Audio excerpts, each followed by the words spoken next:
Chikkaballapur MLA Pradeep Eshwar ಮಾತನಾಡಿದ್ದಾರೆ. ಈ ವಿಚಾರದಲ್ಲಿ ಯಾರೂ ಕೂಡ ರಾಜಕೀಯ ಮಾಡಬಾರದು. ಬಿಜೆಪಿ 25 ಸಂಸದರಿಗೆ ಈ ಬಗ್ಗೆ ಕೇಳೋ ಯೋಗ್ಯತೆ ಇಲ್ಲ. ಬಜೆಟ್ ಡಿಕ್ಲೇರ್ ಆದ ಮೇಲೆ ಹೋರಾಟ ನಾವು ಮಾಡ್ತಾ ಇದ್ದೀವಿ ಅಂತ ನಾಳಿನ ಪ್ರತಿಭಟನೆ ಬಗ್ಗೆ ಪ್ರದೀಪ್ ಈಶ್ವರ್ ಮಾತನಾಡಿದ್ದಾರೆ. ಮುಖ್ಯಮಂತ್ರಿಗಳು ನಾನು ಬಿಜೆಪಿ ಅಷ್ಟು ಜನ 25ಕ್ಕೂ ಹೆಚ್ಚು ಸಂಸದರನ್ನ ವಿನಂತಿ ಮಾಡ್ತೀನಿ, ದಯವಿಟ್ಟು ಈ ವಿಚಾರದಲ್ಲಿ ರಾಜಕೀಯ ಮಾಡಬೇಡಿ. ಈಗ ಬಿಜೆಪಿ ಸಂಸದರಿಗೆ ಕೇಳೋ ಯೋಗ್ಯತೆ ಇಲ್ಲ ಕೇಂದ್ರ ಸರ್ಕಾರದ ಹತ್ರ. ಇಲ್ಲ ನಮ್ಮ ರಾಜ್ಯಕ್ಕೆ ಕೊಡೋ ಅನುದಾನ ಕೊಡಿ ಅಂತ ಕೇಳೋ ಯೋಗ್ಯತೆ ಅವ್ರಿಗೆ ಹೆಂಗೂ ಇಲ್ಲ. ನಾವು ಹೋಗಿ ಕೇಳ್ತಾ ಇದ್ದೀವಿ. ಇವಾಗ ದಯವಿಟ್ಟು ಅವ್ರು ಸೈಲೆಂಟ್ ಆಗಿದ್ರು ಸಾಕು, ನಮ್ಮ ಹೋರಾಟ ನಾವು ಮಾಡ್ತೀವಿ. ಈಗ ಅವರು ಇದನ್ನ ಸುಮ್ಮನೆ ವಿನಾಕಾರಣ ಟೀಕಿಸಿದ್ರೆ ಬೇಜಾರಾಗುತ್ತೆ. ಸೊ ನಮ್ಮೆಲ್ಲ ಸಂಸದರು ಈ ವಿಚಾರದಲ್ಲಿ ನಮಗೆ ಸಹಕಾರ ಕೊಡ್ತಾರೆ ಅಂತ ಬಯಸಿದ್ವಿ. ಬಜೆಟ್ ಆಯಿತು, ಬಜೆಟ್ನ ನೋಡ್ಕೊಂಡು ಈಗ ನಾವು ಸಪೋಸ್ ಮೊದಲೇ ಹೋಗಿ ಹೋರಾಟ ಮಾಡಿದ್ದಿದ್ರೆ ನಾವು ಈ ಬಜೆಟಲ್ಲಿ ಕೊಡಬೇಕು ಅಂತಿದ್ವಪ್ಪ, ನೀವು ಯಾಕೆ ಬರ್ತೀರಾ ಹೋಗಿ ಅಂತಿದ್ವಿ. ಮೊನ್ನೆ ಬಜೆಟ್ ಡಿಕ್ಲೇರ್ ಆದಮೇಲೆ ಅನ್ಯಾಯ ಆದಮೇಲೆ ನಾವು ಇದು ಹೋರಾಟ ಮಾಡ್ತಿರೋದು. ಮತ್ತು ನಾವು ಯಾವುದೂ ಫ್ಯಾಕ್ಟ್ಸ್ ಇಲ್ಲದೆ ಮಾತಾಡ್ತಿಲ್ಲ ಸರ್, ಅಂಕಿ ಅಂಶಗಳು ಇಟ್ಕೊಂಡು. ಮತ್ತು ನಾವು ಕೇಂದ್ರ ಸರ್ಕಾರದಿಂದ ಈಗ ಇವ್ರು ಹೇಳ್ತಾಳಲ್ಲ ಗ್ಯಾರಂಟಿಗಳಿಂದ ದುಡ್ಡು ಕಡಿಮೆ ಆಗಿದೆ.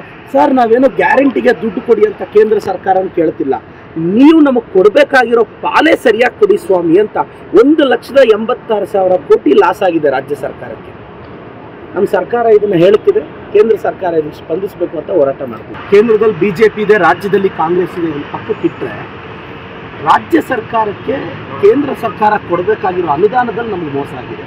ಮೊದಲನೇ ಸಂವಿಧಾನದಲ್ಲಿ ಆರ್ಟಿಕಲ್ 268 ಇಂದ 293 ಪಾರ್ಟ್ 12 ಫೈನಾನ್ಷಿಯಲ್ ರಿಲೇಷನ್ಶಿಪ್ ಕೇಂದ್ರ ಮತ್ತು ರಾಜ್ಯಕ್ಕೆ ಹಣಕಾಸು ಯಾವ ಥರ ಡಿವೈಡ್ ಆಗಬೇಕು ಅನ್ನೋದು ಸ್ಪಷ್ಟವಾಗಿ ಹೇಳಿದ್ದಾರೆ.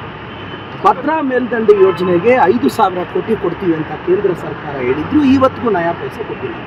15th ಫೈನಾನ್ಸ್ ಕಮಿಷನ್ ಅವರು ರಾಜ್ಯ ಸರ್ಕಾರಕ್ಕೆ 5,000ಕ್ಕೂ ಹೆಚ್ಚು ಅನುದಾನ ಕೊಡಿ ಅಂತ 5,495 ಕೋಟಿ ಕೊಡಿ ಅಂದರೆ ಅದು ಕೊಡಲಿಲ್ಲ.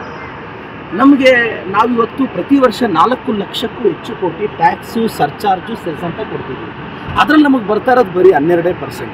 ಮಹಾರಾಷ್ಟ್ರ ಆದಮೇಲೆ ಅತಿ ಹೆಚ್ಚು ತೆರಿಗೆಯನ್ನು ಕಟ್ತಿದ್ದು ನಾವು. ಇವತ್ತು ಕಲ್ಯಾಣ ಕರ್ನಾಟಕಕ್ಕೆ ಏಮ್ಸ್ ಬರಬೇಕು ಅನ್ನೋ ಒತ್ತಾಯ ಆವತ್ತಿಂದ ಇದೆ. ಮೊನ್ನೆ ಬಜೆಟಲ್ಲಿ ಏಮ್ಸ್ ಬಗ್ಗೆ ಪ್ರಸ್ತಾಪ. ಕೇಂದ್ರ ಸರ್ಕಾರದವರು ಯಾಕೆ ಇಂಥ ಧೋರಣೆ ತಾಳ್ತಿದ್ದಾರೆ?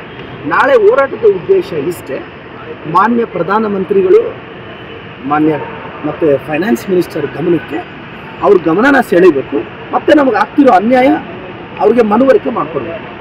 ಅದು ಖಂಡಿತವಾಗೂ ಕೇಂದ್ರ ಸರ್ಕಾರ ಸಕಾರಾತ್ಮಕವಾಗಿ ಸ್ಪಂದಿಸುತ್ತೆ ಅಂತ. ಇಲ್ಲಿ ಬಿಜೆಪಿ ಅವ್ರು ನೋಡಿದ್ರೆ ಅವರು ಸ್ಟ್ರೈಕ್ ಮಾಡ್ತಿದ್ದೀವಿ ಅಂತಿದ್ದಾರೆ, ನನಗೆ ಅರ್ಥನೇ ಆಗ್ತಿಲ್ಲ. ಸೊ ಇದು ಕೇಂದ್ರದಿಂದ ರಾಜ್ಯಕ್ಕೆ ಅನ್ಯಾಯ ಆಗಿದೆ. ಕೇಂದ್ರ ಸರ್ಕಾರ ಗಮನಕ್ಕೆ ನಾವು ಇದು ತರ್ತೀವಿ, ಕೇಂದ್ರ ಸರ್ಕಾರ ಸ್ಪಂದಿಸುತ್ತೆ ಅನ್ನೋ ಆಶಾಭಾವನೂ ನಮ್ಮಲ್ಲಿದೆ ಸರ್. ನ್ಯೂಸ್ ಫಸ್ಟ್ ನಿರ್ಭೀತಿಯಿಂದ ನಿಮ್ಮ ಪರವಾಗಿ.